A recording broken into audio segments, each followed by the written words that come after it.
Assalamu alaikum traders, this is Mehrifan FX trader. I hope you are doing good.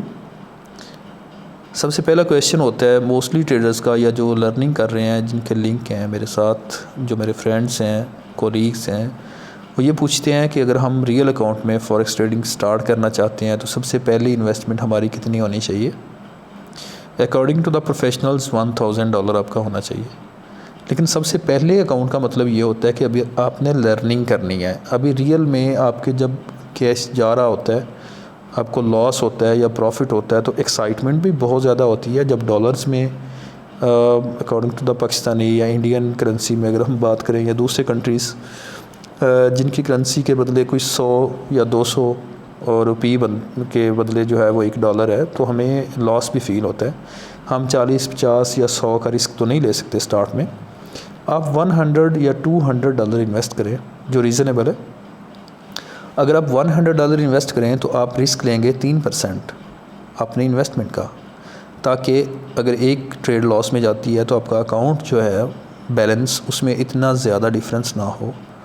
बजाय इसके कि आप 100 आपके वैलेट में है, $100 आपके वैलेट में है और आप ट्रेड लगाते हैं 50 का आप रिस्क ले लेते हैं, तो अगर लगातार 2 ट्रेड में आप फेल होते हैं तो आपका अकाउंट बैलेंस ज़ीरो हो जाएगा।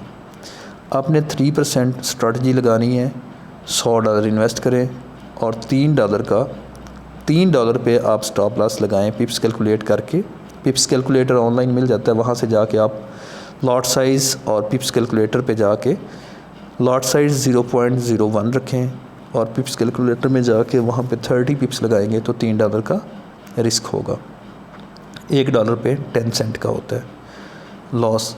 इसी तरह आपने जो प्रॉफिट की रेशो रखनी है वो आपने $6 की रखनी है, क्योंकि हमारा रिस्क से रिवार्ड डबल होता है।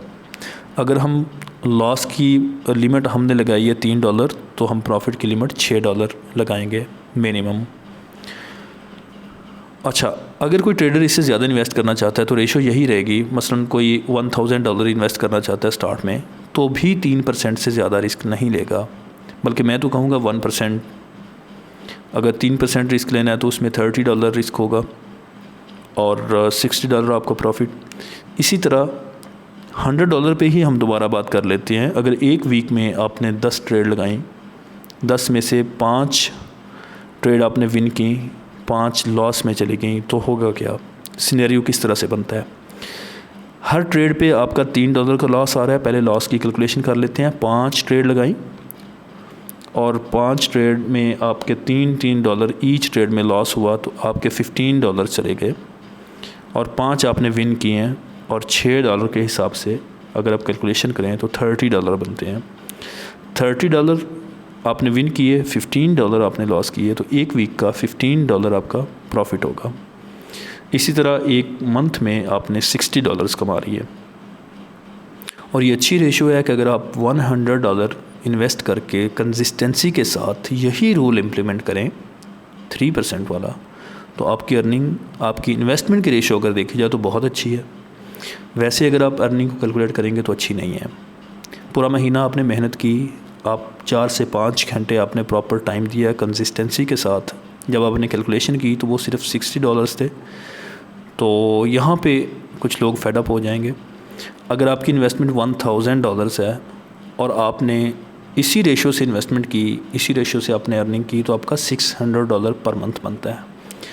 लेकिन इसके लिए शर्त यह है कि आप किसी अच्छे मेंटोर से पहले ट्रेडिंग सीख लें या सेल्फ़ लर्निंग कर लें और फिर आप ये स्ट्रैटेजीज़ लगा सकते हैं। क्योंकि रियल अकाउंट में जब आप ट्रेड स्टार्ट करते हैं तो आपकी फीलिंग्स सेम नहीं रहती। जब आपके वैलेट से डॉलर्स जा रहे होते हैं तो वहाँ पे स्ट्रेस में रिवेंज ट्रेड करके हम अपना अकाउंट बैलेंस जो है वो ज़ीरो कर बैठते हैं। बड़ी ट्रेड लगाने वाली गलती इवन अच्छे ट्रेडर्स जो हैं, एवरेज ट्रेडर्स, वो भी कर जाते हैं। Even some time I done even now.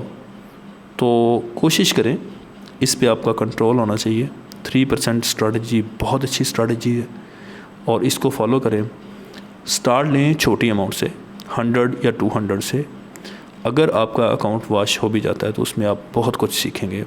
अगर आपसे ये फॉर एग्ज़ाम्पल ये मिस्टेक हो गई कि अपॉर्चुनिटी अच्छी मिली हुई है, तो 100 का आपका वैलेट है, तो आप $50 का रिस्क ले लेते हैं। $50 का रिस्क लेते हैं, आपको लॉस हो जाता है, उसके बाद आपका 100 भी अगर ख़त्म हो जाता है तो ये इतना बड़ा लॉस नहीं है जितना $1000 का है कि उसमें आप 500 का रिस्क ले लें। जब ये गलती रियलाइज़ हो जाएगी तो उसके बाद दूसरा अकाउंट आप बनाएंगे तो आप और ज़्यादा सिक्योर प्ले करेंगे। तो जो पहला अकाउंट होता है वो एक्चुअल अकाउंट, रियल अकाउंट में आपने फ़ील करना होता है कि आप जो डेमो पे काम करते रहे हैं उस तरह का नहीं होता। इसमें सेम ही होता है, सिर्फ आपकी जो फीलिंग है वो सेम नहीं रहती, क्योंकि आप सोचते हैं कि डॉलर्स में जब अर्निंग हो रही है तो भी डॉलर्स में रुपये में आप कैलकुलेट करते हैं अपने कंट्री की करेंसी में, और जब लॉस होता है तो भी आप इस तरह कैलकुलेट करके परेशान हो जाते हैं। ऐसा शायद कोई भी ट्रेडर ना हो दुनिया में जिसको लॉस ना होता हो। लॉस और प्रॉफिट ट्रेड का हिस्सा है। आपने गैम्बलिंग नहीं करनी, आपने जुआ नहीं खेलना, आपने सोच समझ के इन्वेस्ट करना है। सपोर्ट रेजिस्टेंस पे या जो स्ट्रेटजीज़ आपने सीखी हुई हैं सिर्फ वहीं पे इन्वेस्ट करें। समटाइम ऐसा होता है कि हमें एक वीक में सिर्फ 3 से 4 अपॉर्चुनिटीज़ मिलती हैं और हमें पता चलता है कि न्यू ट्रेडर्स जिन्होंने लॉस किए हैं वो 40 से 50 ट्रेड्स कर चुके हैं। तो इसका मतलब है वो वहाँ पे ट्रेड करते रहे हैं जहाँ पे करनी ही नहीं चाहिए थी। तो कोशिश करें एंट्री पॉइंट्स को भी सीखने की, कोई अच्छा मेंटोर ढूंढें, उनसे आप ट्रेड, उनसे लर्निंग करें, 2 से 3 महीने अच्छी तरह से लगाएं, उसके बाद ट्रेडिंग स्टार्ट करें और फिर आप अच्छी अर्निंग कर सकते हैं।